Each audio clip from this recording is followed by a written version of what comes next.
بسم الله الرحمن الرحيم. الحمد لله والصلاة والسلام على رسول الله وعلى آله وصحبه ومن والاه.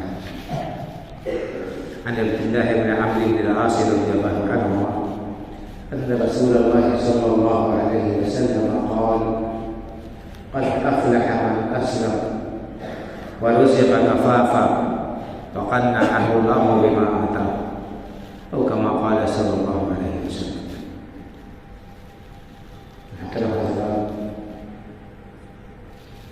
مسلم شریف کی حدیث ہے.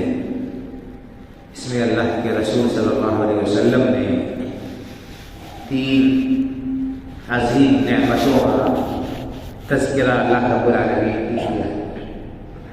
یوں تو اللہ رب العالمین کے انعامات بندوں کے اوپر بہت سارے ہیں جن کو ہم گن نہیں سکتے، جن کا ہم شمار نہیں کر سکتے، لیکن یہ 3 نعمتیں آپ نے بتائی ہیں کہ یہ جس شخص کو مل گئیں وہ بڑا کامیاب، بڑا خوش نصیب ہے.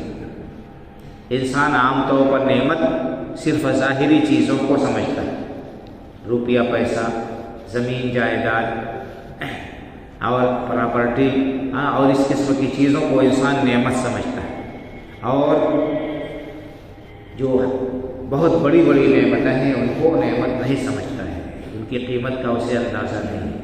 تو اسی طرح کی 3 عظیم نعمتیں اللہ کے رسول صلی اللہ علیہ وسلم نے گنائی ہیں اور کہا ہے کہ جن کو یہ نعمتیں مل گئیں وہ کامیاب انسان ہے. ہم نے فرمایا کہ قد افلح من اسلم. سب سے پہلے کامیابی کی سیڑھی کیا ہے؟ اسلام کی توفیق ملنا. یقیناً وہ کامیاب ہو گیا جو اسلام لے آیا. اس سے اللہ رب العالمین نے اسلام کی نعمت سے نوازا، اسلام کی دولت سے نوازا. سمجھ لیجیے کہ اس کے لیے اللہ تعالیٰ نے خیر اور بھلائی مقدر کر دی. اللہ تعالیٰ نے فرمایا ان الدین عند اللہ الاسلام. مقبول دین اللہ کے نزدیک اسلام ہی ہے. اور فرمایا کہ ومن یبتغی غیر الاسلام دینا فلن یقبل منہ وہو فی الآخرۃ من الخاسرین. جو شخص اسلام کے علاوہ کوئی اور دین اختیار کرے گا، طلب کرے گا، تو اس سے اس کا یہ دین ہرگز قبول نہیں کیا جائے گا اور وہ آخرت میں گھاٹا اٹھانے والوں میں سے. تو اللہ نے صاف اعلان کر دیا ہے کھلے لفظوں میں کہ اسلام نہ لانے والے گھاٹے میں رہنے والے. یہ اسلام کی دولت ایسی ہے جو روپے پیسے سے نہیں خریدی جا سکتی. پوری دنیا انسان دے کر اگر قیامت میں چاہے گا کہ اس کا بدلہ ہو جائے اور وہ کامیاب ہو جائے تو یہ ممکن نہیں ہے. ہمیں مفت میں اللہ تعالیٰ نے اسلام کی دولت سے نواز دیا ہے، ہم اس کی ناقدری کر رہے ہیں. اپنے ایمان کی، اپنے اسلام کی ہم حفاظت نہیں کرتے، اس سلسلے میں ہمارے اندر احساس نہیں ہے، تو یہ بڑی محرومی کی بات ہے کہ ہم اس عظیم نعمت کی ناقدری کریں، اس کو ضائع کر دیں. نہ اسلام کیا ہے اسے سیکھیں، نہ جو جانتے ہیں اس کے مطابق عمل کریں. تو پہلی سیڑھی کامیابی کی کیا ہے؟ اسلام. قد افلح من اسلم. جسے اللہ نے اسلام کی دولت سے نوازا وہ کامیاب ہو گیا. دوسری بات کیا ہے اسلام لانے کے بعد؟ رزقہ ورزق کفافا. اللہ تعالیٰ نے اس کے لیے 2 وقت روٹی کا انتظام کر دیا. وہ بھر پیٹ کھا رہا ہے اور بھوکا نہیں سو رہا ہے. وہ اپنی ضروریات کی تکمیل میں کسی کا محتاج نہیں ہے. ضرورت بھر اللہ تعالیٰ اسے دے رہے ہیں. یہ بہت بڑی نعمت ہے، بہت بڑی نعمت ہے. انسان جو ہے دیکھے اپنے سے کمتر درجے کے لوگوں جنہیں اللہ رب العالمین نے اس سے کم حالت میں بنایا، کس طرح سے ان کا گزارا ہوتا ہے. کتنے پریشان لوگ ہیں. ہم کو 2 وقت کھانا مل رہا ہے، اللہ کا فضل ہے. اگر دیکھیں کتنے لوگ بھوکے سوتے ہیں اور کتنے لوگ دوسروں کے ٹکڑوں پر پڑتے ہیں. ایک وقت کھانے کا انتظام ہے، دوسرے وقت کوئی انتظام نہیں. تو یہ اس طرح سے ہم دیکھیں تو اللہ کی یہ نعمت بہت عظیم نعمت ہے. اس کی بھی قدر کرنے کا حکم دیا گیا ہے اور دیگر احادیث میں بتایا گیا ہے کتنی بڑی یہ نعمت ہے. تو وہ روزے کا کفافاً دوسری بڑی نعمت کہ انسان کو اس کی ضروریات کی تکمیل میں وہ کسی کا محتاج نہ رہے.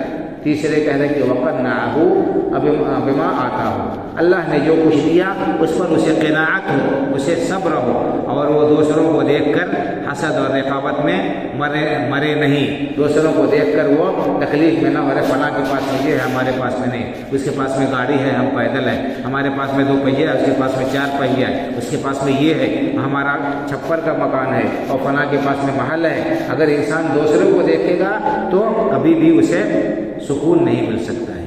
اللہ تعالیٰ نے جو کچھ دیا اس پر انسان کو قناعت اختیار کرنا چاہیے، اللہ تعالیٰ کا شکریہ ادا کرنا چاہیے، بہت بڑی نعمت ہے۔ یہ کامیاب ہے وہ شخص جو قناعت اختیار کرے۔ کیوں؟ اس لیے کہ جب قناعت نہیں اختیار کرتا ہے انسان، صبر نہیں کرتا ہے، تو پھر وہ حرام کی طرف قدم بڑھا لیتا ہے۔ وہ صرف دنیا کے لالچ میں مبتلا ہو کر پھر یہ نہیں دیکھتا ہے کہ حرام کیا ہے، حلال کیا ہے، جائز کیا ہے، ناجائز کیا ہے، پھر بہت سارے غلط کام انسان کرتا ہے اور اللہ رب العالمین کے غضب کا شکار ہو جاتا ہے۔ اسی لیے اللہ کے رسول صلی اللہ علیہ وسلم نے ایک دوسری حدیث میں نصیحت فرمائی کہ انظروا الی من هو اسفل منکم ولا تنظروا الی من هو فوقکم فهو اجدر الا تزدروا نعمت اللہ علیکم۔ دنیا کے معاملے میں اپنے سے کمتر درجے کے لوگوں کو دیکھو، دنیا کے معاملے میں اپنے سے کمتر حیثیت کے لوگوں کو دیکھو، اپنے سے اوپر والوں کو نہ دیکھو۔ اگر ایسا کرو گے، اپنے سے کمتر درجے کے لوگوں کو دنیاوی اعتبار سے دیکھو گے تو اللہ کی نعمت تم پر جو ہے وہ نعمت تمہیں بڑی محسوس ہوگی، پھر اللہ کی نعمت کی ناقدری نہیں کرو گے، ناشکری نہیں کرو گے۔ تو بہرحال یہ 3 عظیم باتیں اللہ کے رسول نے فرمائے کامیابی کی۔ سب سے پہلے اسلام کی نعمت سے اللہ نے نوازا، اس نعمت کو پہچانو، اس کا شکر ادا کرو، اس کی قدر کرو، اس کو ضائع ہونے سے بچاؤ، اور اسی طرح سے اگر اللہ تعالیٰ ضروریات کی تکمیل کر رہے ہیں اللہ کا شکریہ ادا کرنا چاہیے، اور دل میں کسی قسم کی تنگی کا احساس نہیں ہونا چاہیے، ناشکری نہیں ہونی چاہیے، اور اسی طرح سے کیا ہے قناعت اختیار کرنا چاہیے۔ اللہ تعالیٰ ہمیں ان باتوں کو سمجھنے اور ان پر عمل کرنے کی توفیق عطا فرمائے۔ اللہ تعالیٰ ہمیں قناعت سے مالا مال فرمائے، اسلام اور ایمان کی قدر و قیمت کو پہچاننے، اس پر عمل کرنے کی توفیق عطا فرمائے۔ آمین۔ وآخر دعوانا الحمدللہ رب العالمین، صلی اللہ علیہ محمد وعلی آلہ وصحبہ اجمعین۔ السلام علیکم ورحمۃ اللہ وبرکاتہ۔